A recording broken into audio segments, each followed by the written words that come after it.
Hey guys, welcome back to my channel, and if you're new, welcome. My name is Nicole, and today I'm going to be showing you guys how I fill in my bald spots in my brows. So normally I have a couple other videos and I'll link those down below on how I fill in my brows, but today I'm going to be talking specifically on how to fill in bald spots, how to disguise them and make them look a little more natural. I know my brows don't look 100% natural because they aren't.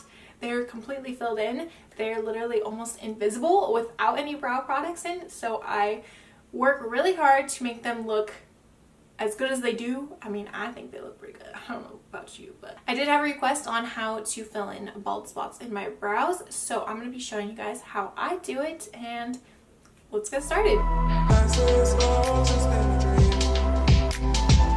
Okay, so for brows today, I'm going to be using my Anastasia brow pomade in ash brown, and then just whatever concealer you have. I use my NYX Above and Beyond concealer, and this concealer is literally so old. I should probably switch it out. So what you're going to want to do is just use whatever brow product you're comfortable with, whether that's a brow pencil, a pomade, a gel, whatever you want.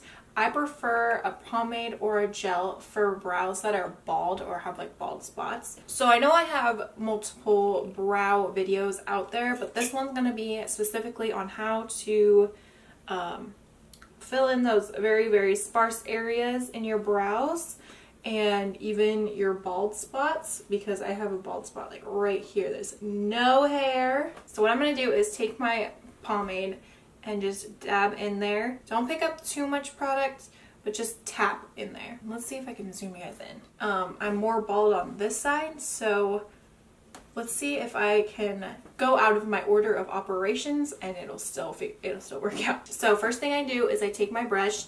This is the Anastasia, there's no writing on it. It's all like been so used.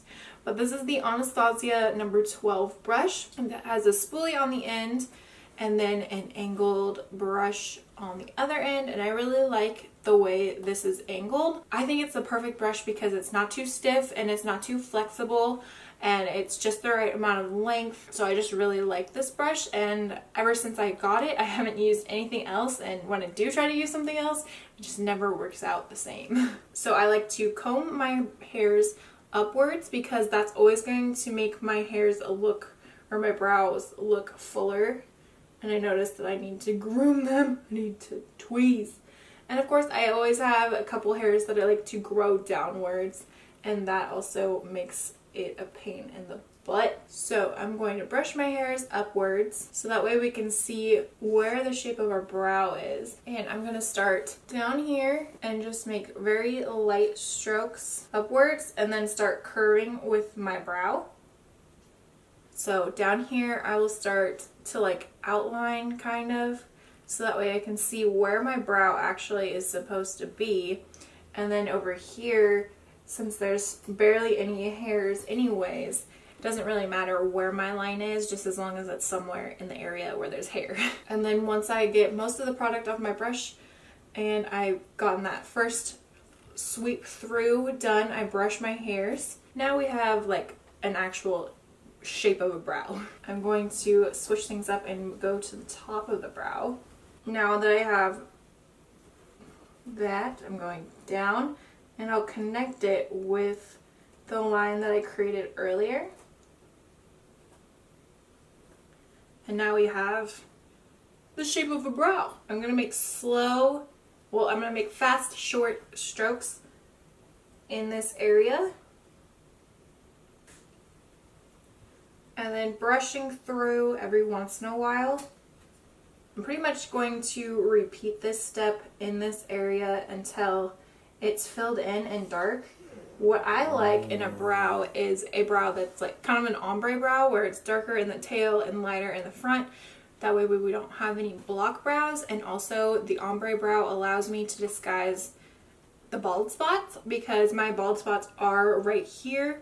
I can go darker in that area and it'll look okay because I have ombre brows, if that makes any sense. See, that looks so much better. So now I'm taking whatever product is left on my brush from going in there, and I'm going to start working in the front of my brow. and just darkening up this area so it doesn't look too weird. So now there's like pretty much like no product on my brush, and so that kind of makes it to where we're really doing nothing to our brow.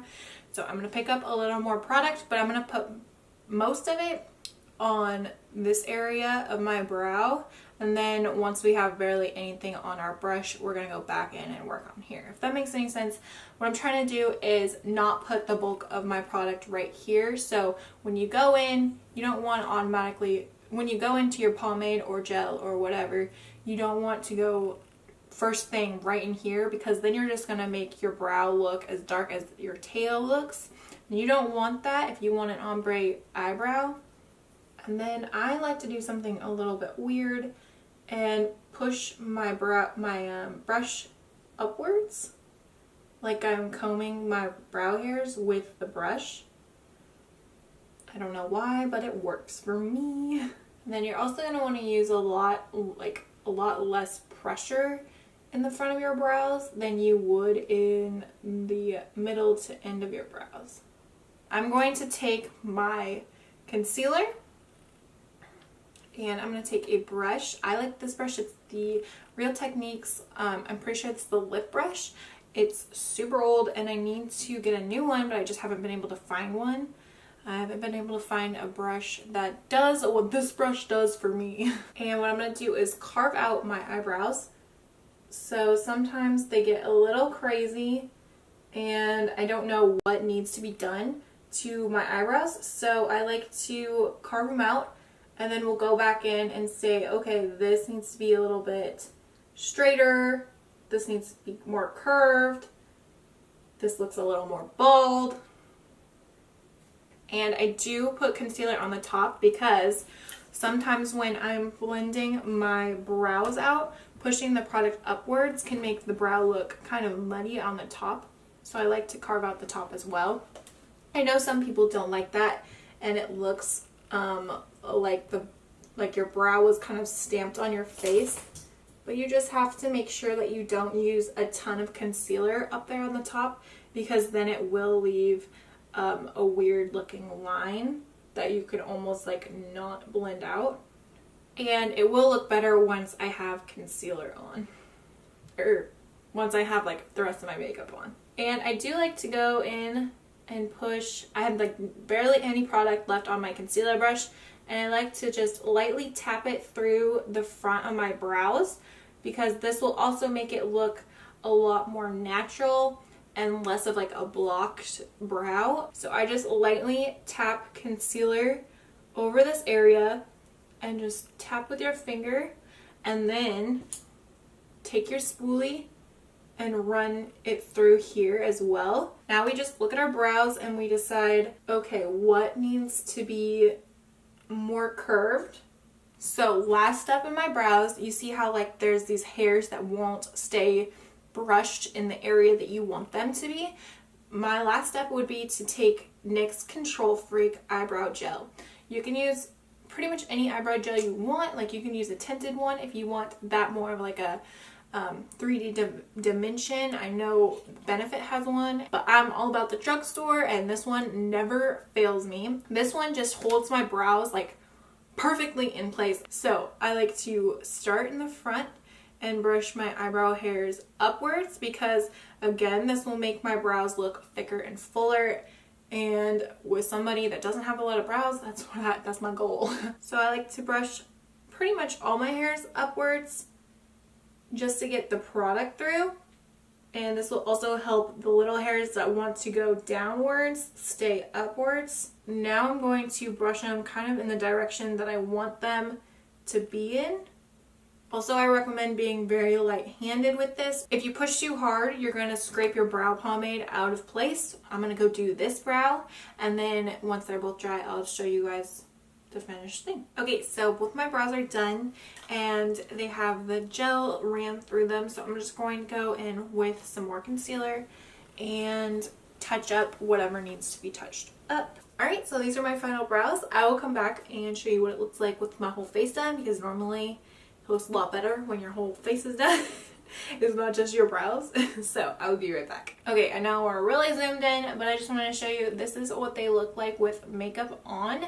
So they do look a lot better. They look like more natural with makeup on and like the full face on. I don't recommend wearing eyebrows this bold when you don't have any makeup on, because it's definitely going to look unnatural and just not kind of, it's just not going to blend in with your face. Like that's the first feature that they're going to see. They're going to be like, bam, brows. This one's a little freaking wonky. It's because I went out of my order of operations. I should have done this brow first and then showed you guys how I did it on this brow.